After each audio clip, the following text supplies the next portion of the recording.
I'm Joshua Clement with Lighty Contractors, and today I'm going to show you how to remove water stains in your wood with white toothpaste. For this, we're going to be using a tube of white toothpaste and just a damp rag. To show you, we have this old chair here. As you can see here, we have quite a bit of water marks on there.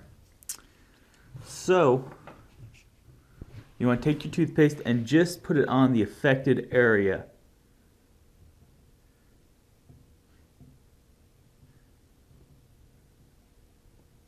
After you get a little bit on there, you kind of rub it in so that way it's not on there real thick. You want it a little thin.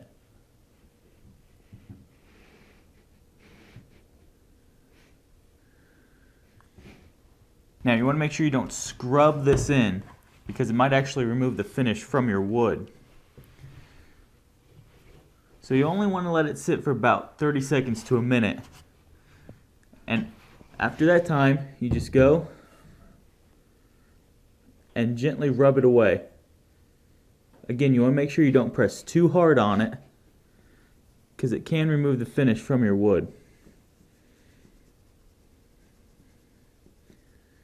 A light scrub should take it off. And there you go. That's how you can remove water stains in your wood with just white toothpaste. I'm Joshua Clement with Lighty Contractors. Good luck with your project, and thanks for watching.